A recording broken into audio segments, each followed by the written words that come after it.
É a terceira medida provisória que está nesse sentido, de uma tentativa de fazer uma redução no preço do combustível. Nós somos a favor da venda direta, que certamente vai beneficiar o consumidor na ponta final. O setor de cultura e turismo é um setor que emprega muito nesse país. Chega de fazer graça com o dinheiro do consumidor e da população. O projeto vai permitir mais crédito e crédito mais barato. Será que no Brasil existe alguma fábrica de trailer? Porque as pessoas vão perder a casa. Certamente não será o banco, porque ela vai cobrar. Nós achamos que não é sagrado o lucro dos bancos, sagrado é a família.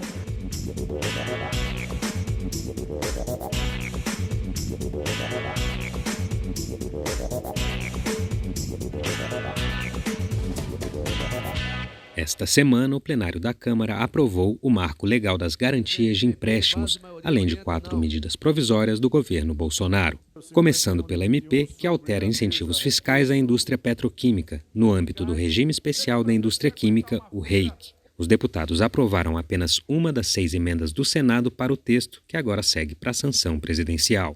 Dentro dessa lógica de, nesse momento, com as contrapartidas que foram geradas, inclusive com a manutenção do emprego, que precisa ser comprovado de maneira administrativa pela indústria que tiver concessão do benefício, nós precisamos de um período para poder ter, de fato, esse regime estabelecido com as contrapartidas feitas de maneira adequada.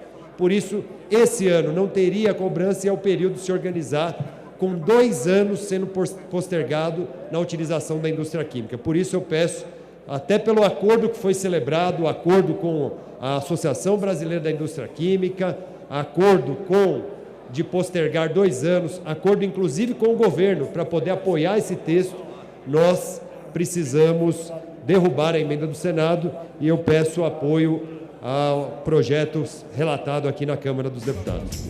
O Senado Federal é a casa revisora e nós temos certeza absoluta que, da mesma forma que age a nossa Câmara, o nosso espaço legislativo, tratando a regulação com cuidado, com atenção, tenho certeza que as emendas apresentadas pelo Senado Federal, dentre as quais essa que é objeto do destaque, elas contribuem para aprimorar, com todo respeito ao grande deputado Alex Manente, elas contribuem para aprimorar essa regulação tão importante para a indústria brasileira. A indústria química brasileira, estamos falando de mais de 2 milhões de empregos indiretos, de mais de 600 bilhões de dólares de faturamento. Eu quero chamar a atenção que essa proposta é interessante do ponto de vista da preservação do meio ambiente, já que ela incentiva a adoção de práticas sustentáveis pela indústria química e petroquímica. Na medida em que aprovamos hoje este projeto e que ele possa ser sancionado com os condicionantes para os benefícios colocados pelo relator, a regulamentação que pode tardar não seja impeditiva do cumprimento desses condicionantes. Caso isso ocorra, as empresas perdem o direito de ganhar estes benefícios, que passam a ganhar imediatamente após a sanção. Portanto, senhor presidente, esse nosso destaque vem no sentido de manter o texto do Senado para dar garantia àqueles benefícios que o próprio relator introduziu na medida provisória. Esta é a 5ª deliberação que a gente faz sobre essa matéria. Já aprovamos o REIQ, o governo vetou, nós derrubamos o veto, ele fez uma outra medida, nós retornamos agora o regime especial. E o que é que essa emenda propõe? É que, enquanto não haja uma regulamentação, tenha efetividade o regime especial. É isso que essa emenda propõe. Se o governo não quiser fazer, vai ficar 2, 3, 4 meses sem fazer o regime especial. Tratar como autorregulamentável algo que precisa de questões muito específicas para poder garantir a utilização dessa legislação não permitem que nós tenhamos a autorregulamentação, que é exatamente o que se propõe esse destaque. Por isso, para garantir os 85 mil empregos que nós já fizemos, garantir o impacto socioambiental resguardado pela indústria química, que terá acesso a um incentivo fiscal importante, nós precisamos ter a garantia de uma regulamentação sólida, robusta, que exija e faça cumprir essa importante legislação que a Câmara dos Deputados fez. Também na terça-feira, em meio a uma sessão bastante tumultuada, o plenário aprovou a MP que estabelece novas regras para o registro de títulos em cartórios. A MP, que vai à sanção de Jair Bolsonaro, disciplina um sistema eletrônico de registros que irá conectar todos os ofícios do país. Um texto construído com a sociedade para colocar o sistema cartorial no século XXI, na realidade do cidadão, podendo facilitar a vida do cidadão e trazendo mais segurança jurídica. Agora nós vamos precisar tantas certidões negativas em tantos cartórios diferentes, porque tudo vai estar centralizado no CEP. Essa medida provisória, ela traz os cartórios para os tempos atuais. Hoje nós vivemos um mundo digital e temos que fazer com que as ferramentas tecnológicas existentes hoje também sejam aproveitadas pelos cartórios, para que o cidadão possa ter acesso mais forte. Não tenho dúvida nenhuma, senhor presidente, que será uma grande evolução no que diz respeito aos serviços de registros públicos. O SERP virá, sem dúvida nenhuma, para diminuir a burocracia cartorária, para democratizar o acesso através da unificação e, acima de tudo, da unificação das informações e, acima de tudo, na evolução diante do que temos no sistema de informação disponível hoje em todo o mundo. Já na quarta-feira, os deputados aprovaram a medida provisória que prorroga mais uma vez as regras de cancelamento e remarcação de eventos de turismo e cultura prejudicados pela pandemia. A MP vai ao Senado. É muito importante salientar que o setor de eventos foi um dos setores mais prejudicados durante a pandemia e que esta Casa fez justiça a esse setor de eventos, aprovando um projeto de lei que viabilizou uma ajuda significativa para que esse setor pudesse se reestruturar. Esse setor que é tão importante para o turismo, para a cultura, para a geração de emprego e renda. Nós consideramos necessário.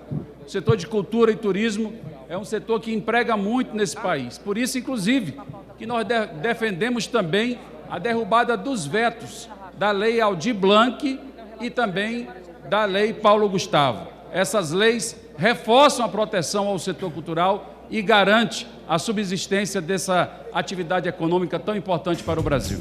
O novo não vai ser diferente como de costume. Vamos orientar, não. Chega de populismo, chega de fazer graça com o dinheiro do consumidor e da população, porque é impressionante. Os partidos que mandaram fechar tudo e ficar em casa são os mesmos partidos que agora querem propor uma solução estendendo alguns benefícios. O turismo em Santa Catarina é a principal renda do estado todo. Temos o turismo de praia, temos o turismo de serra, temos o turismo religioso, o turismo de águas termais. Então, esse setor foi muito prejudicado em Santa Catarina, como foi em todo o Brasil. Como foi em todo o Brasil. Por isso, em nome do PSD, da liderança, nós votamos sim a favor dessa medida provisória, desse projeto de lei. É apenas uma questão fiscal, presidente. Ao colocar algo que não estava previsto na medida provisória, a questão dos motéis, isso causa um impacto fiscal que não tem previsão orçamentária. Isso acaba prejudicando todo o setor que precisa do PS para fazer o seu financiamento e a renegociação das suas dívidas. Quem impediu a inclusão foi o Ministério do Turismo. Foi o setor hoteleiro que, observando que merecia ter o mesmo benefício de outras categorias e outros setores, foi o Ministério do Turismo. O governo está batendo cabeça. Então eu quero pedir aqui aos líderes de bancada, aos partidos, que tenham responsabilidade, que são meios de hospedagem, que geram milhões de empregos. Achamos que é importante incluir, ampliar, porque tem vários tipos de hospedagem. Nem todas as cidades brasileiras, elas contam com hotéis para a hospedagem. Na sequência, os deputados aprovaram a MP, que agora segue para o Senado e que ajusta regras de tributação de PIS e COFINS sobre o etanol vendido por cooperativas diretamente no varejo. Quando foi aprovada uma outra medida que garantia a venda de produtores de etanol diretamente para o varejo, deixou de fora as cooperativas. Então, as cooperativas se mobilizaram e viabilizaram de que o governo corrigisse esse erro. Então, hoje está sendo feita essa correção. A produção de combustíveis por biodiesel e outras produções que são sustentáveis poderia ser fortalecida, valorizada, ter políticas tributárias diferenciadas para isso. Nada disso acontece. Aí ficam essas medidas paliativas. É mais uma medida paliativa que não resolve, mas nós temos que criar um caminho que chegue à mudança mais estrutural na política energética. Foi apresentada a esta medida uma emenda que acabava com a cláusula de exclusividade. Por que impedir o revendedor de comprar no distribuidor que ele quer? Isso é concorrência, isso baixa preço. Agora, o revendedor ser obrigado a comprar naquela distribuidora por uma cláusula de exclusividade que ninguém explica, realmente é de estranhar. O OPV orienta assim, mas lamenta o relator não ter acatado esta emenda. Na cidade que eu nasci, de Coruripe, nós temos a cooperativa Pindorama e a usina Coruripe, que emprega muita gente e que produz muito álcool. E com essa venda direto para os postos de combustíveis, não só vai gerar mais emprego nas usinas e nas cooperativas, como também vai fazer com que o preço dos produtos nos postos de gasolina sejam mais baratos. Nós já votamos essa medida no final do ano passado, foi reeditada para poder fazer uma adequação e trazer uma segurança jurídica mais ampla, e nós somos a favor da venda direta, que certamente vai beneficiar o consumidor na ponta final. É a terceira medida provisória que está nesse sentido, de uma tentativa de fazer uma redução no preço do combustível. Nós precisamos debater mais a questão dos combustíveis, etanol, mas também precisamos de uma medida de renovar as questões energéticas no país, trazendo alternativas que não sejam somente a termoelétrica, mas energias renováveis e limpas. Mas a matéria mais debatida da semana foi o projeto de lei do Poder Executivo que cria o Marco Legal das Garantias de Empréstimos. Aprovada na forma do substitutivo do relator, deputado João Maia, a proposta amplia situações de penhora de imóvel único de família e agiliza a retomada de veículos comprados por leasing em razão de dívida, entre outras medidas. A matéria agora vai ao Senado Federal. O banco ele já tem um instrumento de defesa quando o único bem oferecido à garantia for o bem de família, que é não conceder o crédito. O banco já tem um mecanismo de defesa. Se ele quer aumentar o spread, ele nega crédito para quem só tem o bem de família, já que o bem de família é impenhorável. O que não dá é para nós relativizarmos algo e abrirmos uma porteira que pode levar o Brasil para a bolha imobiliária que quebrou os Estados Unidos. Esse projeto, ele aumenta as garantias. Com o aumento de garantia, o imposto, os juros sobre aquele financiamento vão diminuir. Vai exatamente contribuir com aqueles que precisam. Nós estamos tomando uma decisão pelo próprio cidadão. Essa alternativa permite com que os juros possam ser muito menores. E nós estamos partindo do pressuposto que a pessoa humilde não vai honrar com os seus compromissos. E não é isso. Nós temos que acreditar que eles vão cumprir os seus compromissos e terão juros menores. Nós vamos poder agora, a partir da aprovação desse projeto, criando-se uma instituição, fazer com que o mesmo imóvel possa obter vários créditos na medida do seu valor, proporcional ao seu valor. Não como hoje. Você tem um imóvel e tem que ceder o imóvel para a garantia, independente do valor do crédito que você vai obter. Então, a estratégia é essa, ela é boa no sentido de melhorar as condições de crédito, dar mais garantias, que é isso que faz com que diminua os juros do crédito. Isso aqui é um precedente, é inédito, inclusive, no Brasil. Porque hoje até existe hipoteca de bens de família, de uma casa, mas só depois de transcorrido todo o processo judicial, com uma capacidade maior de negociação, inclusive, de abatimento de valor. Isso aqui é imediato, é execução imediata, inclusive de um bem de família. Então, o cidadão que ganha R$2.000 vai ter acesso a um crédito de 200, 300 mil. Ele pode perder o emprego a qualquer momento ou não conseguir ter a sua renda porque é de um trabalhador precário, e aí ele vai ter imediatamente seu bem penhorado. Isso é gravíssimo.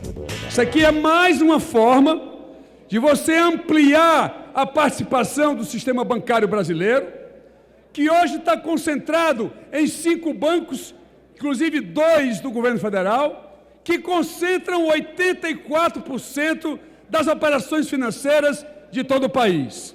Nem nos Estados Unidos, que é o sistema mais capitalista do mundo, onde o capital internacional está lá, nem lá nós temos uma situação dessa. Aliás, lá são mais de 4.400 bancos, instituições financeiras, que lá, portanto, dão uma celeridade, à concessão de crédito, diferentemente aqui no país. Hoje, alguém que tem um imóvel de R$100.000, fez ali uma garantia de R$10.000, um empréstimo de 10 mil, os outros 90 mil ficam bloqueados. E você não pode ali ter acesso a um crédito que vai permitir com que você abra o seu negócio, que você gere emprego, que você traga mais produtividade para o país. O projeto vai permitir mais crédito e crédito mais barato, porque as pessoas poderão dar garantia real para tomar empréstimos. Hoje você faz um empréstimo com o imóvel seu, que vale 100, você toma 20 e fica penhorado lá em primeiro grau. Depois, você não consegue mais usar essa garantia para outras operações. A instituição garantidora de crédito recebe o seu imóvel e vai garantir, com garantia real, operações até o valor do imóvel. Isso me leva a uma provocação que nós não temos como deixar de fazer. Será que no Brasil existe alguma fábrica de trailer? Porque as pessoas vão perder a casa. As pessoas vão perder a casa. As pessoas vão perder o seu único bem, o bem de família, impenhorável. A verdade que acontece é que se eu vou pegar um financiamento da minha casa, em construção ou já pronta, e eu não posso, o banco, esses coitadinhos que vocês estão defendendo, não pode recuperar o crédito, tá certo? Eu imputo na taxa de juros de quem paga o valor da inadimplência possível. Então, nós estamos supostamente defendendo a família. Não estamos. Os bancos, você não está tirando um centavo de banco, senão não tinha os lucros que apresenta tanto os públicos como os privados agora. Esse projeto, Mauro, aumenta a concorrência. Isso é o objetivo dele. Ao aumentar a concorrência, possa forçar a baixar o spread. E essa questão da penhorabilidade do bem de família, que tem esse apelo fabuloso, eu estou dizendo o seguinte: alguma família vai pagar por essa regra. Certamente não será o banco, porque ela vai cobrar. Moradia é cidadania. Mas aqui, que se danem as famílias. Que se danem as famílias. Foi o que eu escutei. Porque o lucro dos bancos tem que ser preservado. Porque os bancos não podem ter qualquer tipo de ataque aos seus lucros. E nós achamos que não é sagrado o lucro dos bancos. Sagrado é a família. Sagrado é o espaço onde nós queremos voltar todos os dias e que nossos filhos voltem todos os dias, que é o espaço do lar, E a partir deste espaço da moradia, outros direitos se concretizam. Temas de interesse nacional, debates em plenário, as reações e propostas dos deputados, fatos e opiniões. É urgente conceder um auxílio emergencial aos trabalhadores, às vítimas das enchentes, da chuva forte que cai sobre a região metropolitana, aos comércios, comerciantes, aos trabalhadores, à população em geral que sofre com as fortes chuvas na região metropolitana do Recife. São mais de 20 municípios envolvidos, atingidos, mais de 100 mortes, mais de 6 mil desabrigados e desabrigadas.